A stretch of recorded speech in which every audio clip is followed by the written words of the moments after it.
Bà chỉ điệp xua hay cứ xua đây bông mang ổn ngày nayคือយើងមកមើល blog វល់វល់របស់ខ្ញុំអញ្ចឹងថ្ងៃនេះគឺយើងផ្លាស់ប្ដូរបរិយាកាសដុតត្រីអាំងឃ្មុំអាំងបកងនៅក្នុងព្រៃម្ដងអញ្ចឹងបើកក្បាលវីដេអូពីបងប្អូនឃើញហើយគឺខ្ញុំដើរទៅគឺឃើញដើមលវាបងប្អូនគឺផ្លែល្អមែនទែន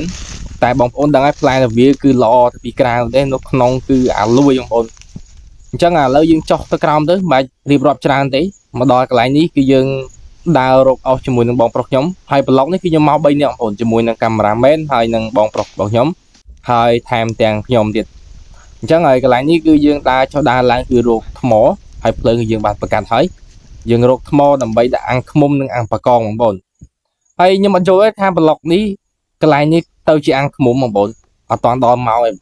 ប៉ុន្តែដូចបងប្អូនដឹងហើយថាប្លុករបស់ខ្ញុំគឺវល់វល់ញ៉ៃញ៉ៃពេញហ្នឹងឯងបងប្អូនមើលយល់មិនយល់មិនដឹងទេប្រហែលជាមើលឲ្យជិះក្បាលបងប្អូនអញ្ចឹងយើងអាំងឃ្មុំចុះអាំងឡើងគឺមើលឃើញតែជើងខ្ញុំទេកន្លែងនេះអញ្ចឹងហើយដល់កន្លែងនេះបងប្អូនអូញ៉ៃញ៉ៃបងប្អូនអញ្ចឹងហើយខ្ញុំអត់យល់ទេប្លុកនេះមិនបានកន្លែងនេះគឺខ្ញុំអង្គុយហូបឃ្មុំអូខេយើងចាំមើលបន្តទៀតថាប្លុកនេះញ៉ៃញ៉ៃបងប្អូនបាទមកដល់កន្លែងគឺយើងមើលទៀតមើលចុះមើលឡើងអង្គុយសំដែងមើលមេឃមើលផ្កាយមើលចុះមើលឡើងមិនដឹងថាមានរឿងអីទេមានយើងចាំមើលបន្តទៀតតែឲ្យត្រីមិនបានទៅជាអាំងលឿនមិញខ្ញុំកំពុងឆ្ងល់ហើយអត់តាន់បានឲ្យកាត់វីដេអូអស់បែរជាវីដេអូចន្លោះញ៉ៃញ៉ៃពេញហ្នឹងឯងព្រោះប្លុកនេះគឺជាប្លុកវល់វល់កន្លែងនេះគឺខ្ញុំបានឲ្យអាឃ្មុំជាឃ្មុំដើម្បីប្រឡាក់ឲ្យមានរសជាតិឈ្ងុយឆ្ងាញ់បងប្អូនប៉ុន្តែខ្ញុំពុកឲ្យឆ្ងល់ថាវីដេអូខ្ញុំមិនបានរយចំកន្លែងហូបមុនណាតាមពិតទៅឲ្យនេះវីដេអូមុនណាទៅជាវីដេអូមុនហើយបានបន្តគឺដល់ឲ្យហូបតែមិនអីទេបងប្អូនវីដេអូយើងវល់វល់ប៉ុណ្្នឹងហើយកាត់បន្តទៀតហើយបាត់ដល់វគ្គយើងអាំងបកងអាំងត្រីបាទបងប្អូនហើយគឺយើងមានត្រីម៉ាត់តបបកងដូចជា1គីឡូ2គីឡូបងប្អូនយើងចូលព្រៃឆ្លងដងអូជ្រៅបងប្អូននៅឯព្រំដែនថៃខ្មែរយើងនៅអូគឺជាប់ព្រំដែនតែម្ដងចឹងឃើញបងប្អូនអើយតំណងហើយឃ្មុំធម្មជាតិបងប្អូនគឺយើងបានចូលព្រៃហ្នឹងគឺយើងឃើញនេះឃើញហើយគឺឃ្មុំតិចកត់ច្រើនខ្លាំងមែនតើតិចតែក្បាលពោះបងប្អូនមុខអត់មានតិចទេយល់មកឃ្មុំមិនឆ្លាតតិចដូចក្បាលពោះឯងហើយយើងមិនធ្វើទៀតទេអូកន្លែងនេះវីដេអូអញញ៉ៃញ៉ៃមែនបងប្អូនហើយ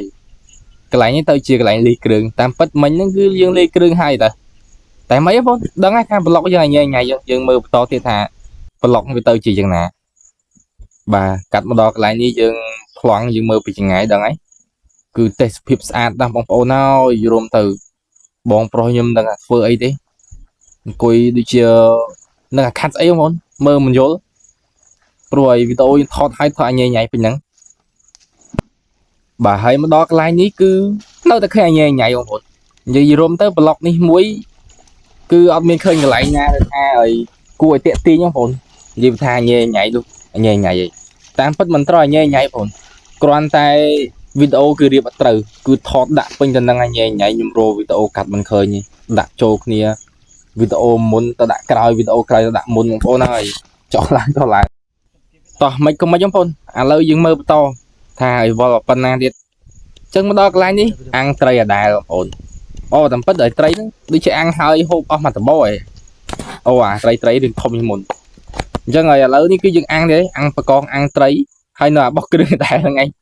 ហើយកន្លែងនេះបងប្រុសខ្ញុំនឹងធ្វើអីទេអូដូចជាយកឈើមកដោតត្រីត្រីហ្នឹងដូចជាដោតហើយដូចជាដោតមួយតបហើយអូតាមពិតឈើហ្នឹងយើងយកមកដោតត្រីមួយតបប៉ុន្តែប្លុកយើងកាត់វីដេអូឲ្យញ៉ៃញ៉ៃធ្វើមិនបងប្អូនបើយើង